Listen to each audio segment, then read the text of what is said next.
Hi, this is Srinivas. Welcome back to my channel KSR English. Now I'm going to tell 5 vocabulary words today. Thank you. First word, paramount.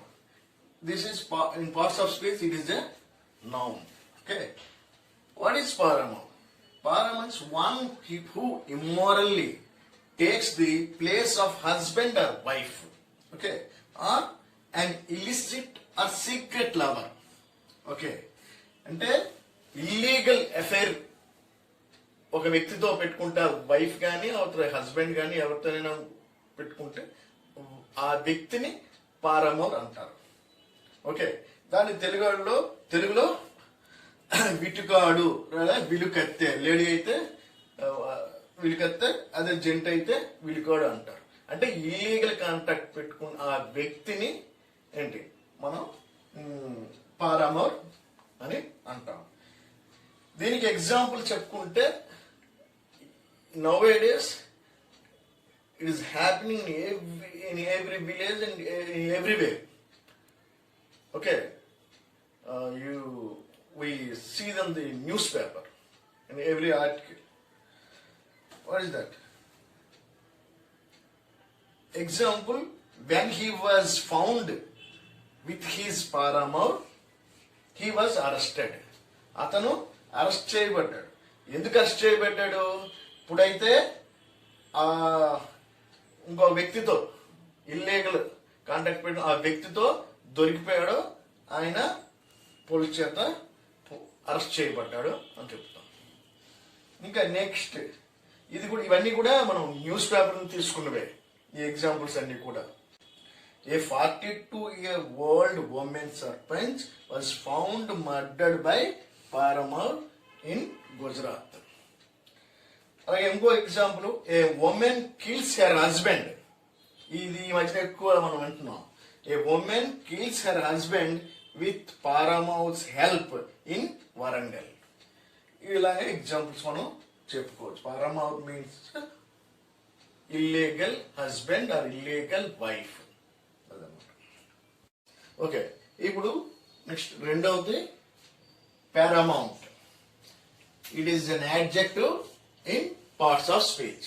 ఇందాక ఫస్ట్ది paramour, ఇప్పుడు paramount. దానికి difference ఉంది. అది parts of speech లో noun, ఇది parts of speech లో adjective. Paramount అంటే ఏంటి? Supreme or chief or main thing. Okay, or superior thing or prime thing. అంటే ముఖ్యమైనది, అంటే అత్యున్నతమైనది, లేకపోతే సర్వాధికారం గల అని మనం చెప్పుకోవచ్చు. ఇంపార్టెంట్ థింగ్ ఏమైనా ఉంటే ఇట్ ఈస్ ఎ పారామౌంట్ అంటాం.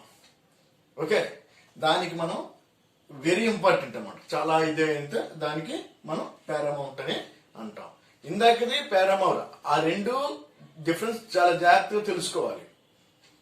ఏమైనా కన్ఫ్యూజ్ అయితే మళ్ళీ చాలా ఇబ్బంది అయిపోతుంది. ఇక్కడ పారామౌంట్ అంటే ఏంటి? యాడ్జెక్టివ్. ఇప్పుడు పారామౌంట్ కి ఆపోజిట్ ఏంటి? Secondary, inferior.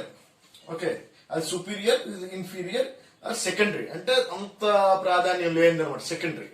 నెక్స్ట్ అని అన్ఇంపార్టెంట్ అని కూడా మనం చెప్పుకోవచ్చు. ఇప్పుడు దీని ఎగ్జాంపుల్స్ లో పారామౌంట్ కి బదులు పారామౌర్ వాడినా, పారామౌర్ బదులు పారామౌంట్ ఉన్నా చాలా ఇబ్బంది. ఫర్ ఎగ్జాంపుల్,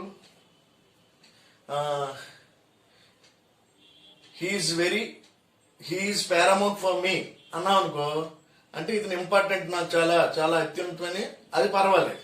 అదే పారామౌర్ ఫర్ మీ అన్నా అంటే మళ్ళీ అక్కడ రాంగ్ ఇంటరప్షన్ అయిపోద్ది, రాంగ్ మీనింగ్ వస్తుంది, అక్కడ చాలా ప్రాబ్లం అయిపోతుంది. అది మాత్రం జాగ్రత్తగా చూడండి. పారామౌంట్ వేరు, పారామౌర్ వేరు.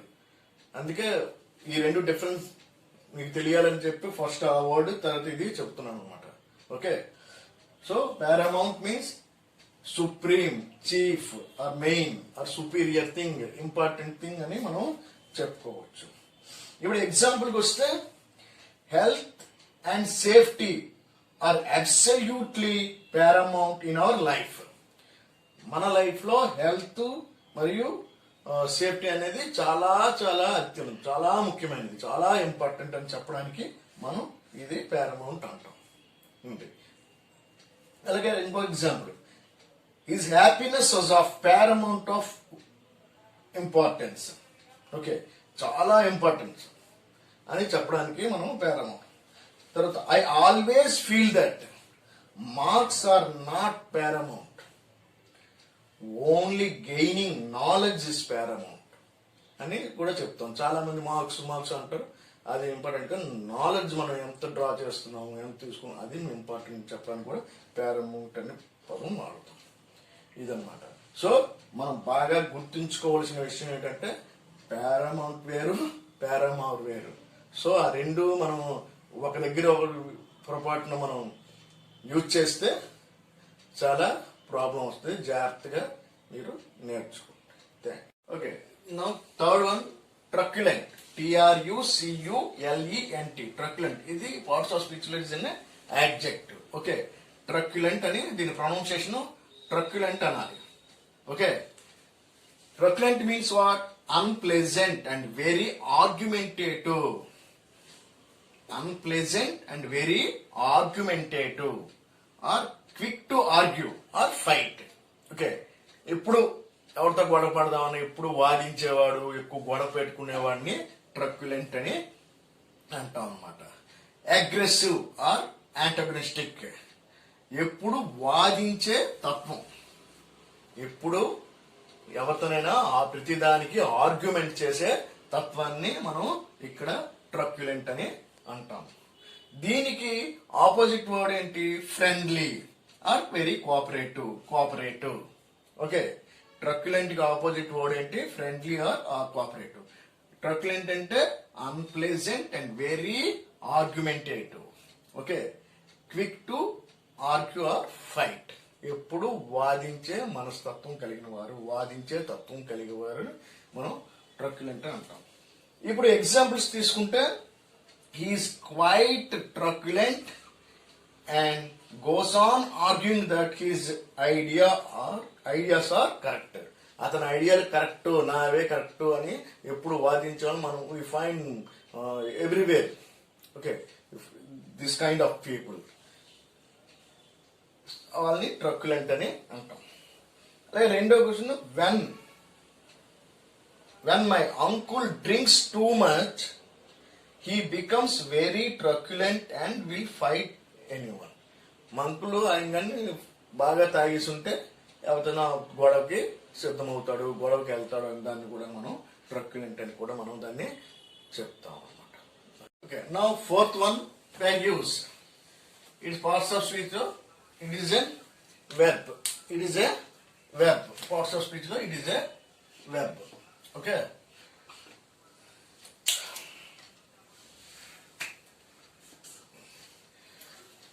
దీని మీనింగ్ ఏంటి? Read carefully or read through or observe, to look over or to look through. అంటే పరిశీలనగా చూడటము, మనకు వచ్చిన దాన్ని బాగా అబ్జర్వ్ చేసి మొత్తం అంతా డీటెయిల్ గా మనం చదవడము అని దానికి అర్థం ఉంటారన్నమాట. దీనికి తెలుగులో ఏంటంటారంటే పరిశీలించు, పరిశీలన అంటాం. అలా దాన్ని వల్లించడం, అలా చదవడం అన్నమాట. దాన్ని చదవడానికి కూడా, కేర్ఫుల్ గా చదవడానికి కూడా మనం పెర్యూజ్ అని అంటాం. ఇప్పుడు పెర్యూజ్ కి ఆపోజిట్ ఏంటి? Casual or not observed.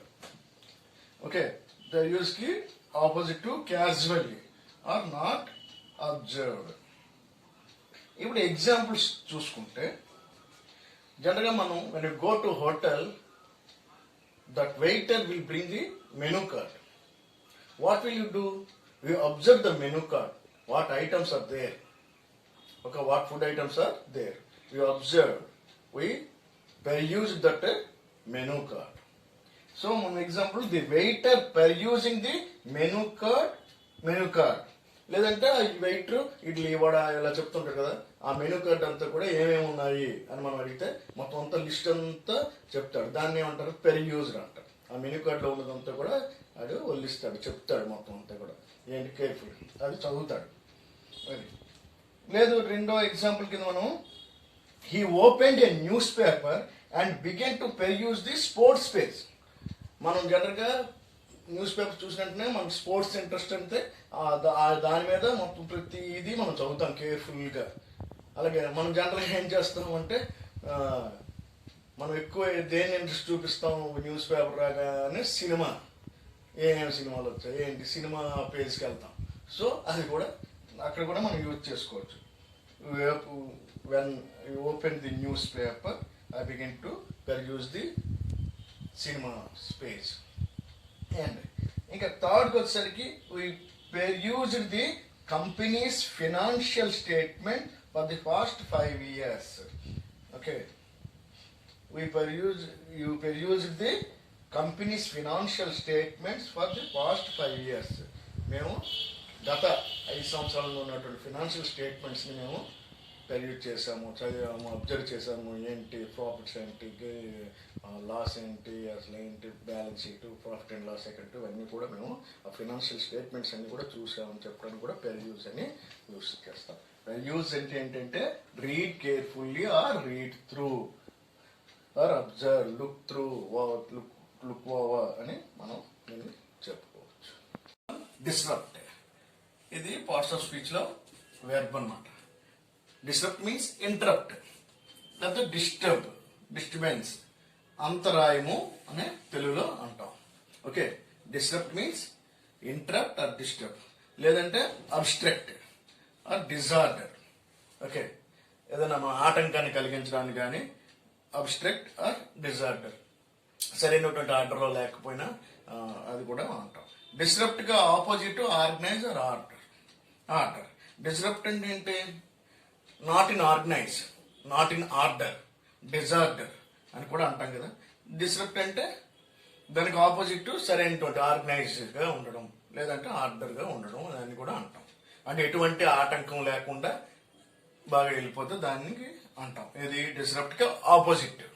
Okay, ఇప్పుడు ఎగ్జాంపుల్స్ తీసుకుంటే ఫ్లడ్డింగ్ డిస్రప్టెడ్ ట్రైన్ సర్వీస్. వరదలు ఇవన్నీ ఫ్లడ్డింగ్ వచ్చిందనుకో, అప్పుడు ఈ రైల్ సర్వీస్ ని మనం చూస్తుంటాం, అంతరాయాన్ని కలిగిస్తుంటాం. సో అదనమాట. అదే heavy snow disrupted travel in to the city this morning. Heavy snow ఎక్కువ మనం యూఎస్ లో చూస్తుంటాం. మార్నింగ్ వాళ్ళకి హెవీ స్నో పడుతుంటుంది. సో వాళ్ళకి ఈ ఎక్కడికి వెళ్ళాలన్నా, సిటీ వెళ్ళాలన్నా సరే వాళ్ళకి చాలా డిస్రప్ట్ ఉంటుంది. డిస్రప్ట్ అంటే అంతరాయం అన్నమాట. అలాగే ఇంకోటి, meeting with her lawyers did not reserve the schedule. ఆ మీటింగ్ లాయర్స్ తో ఉండడం వల్ల దానివల్ల పెద్ద ఆమె తాలూకా షెడ్యూల్ కి అంతరాయం కాలేదు అని మనం చెప్తున్నాం. So meeting with her lawyers did not disturb the schedule. ఏంటి? ఆమె తాలూకా లాయర్స్ తో మీటింగ్ ఉంది, ఆమె తాలూకా షెడ్యూల్ కి ఎటువంటి ఆటంకం కలగలేదు, షెడ్యూల్ కి ఎటువంటి ఆటంకం రాలేదు అని మనం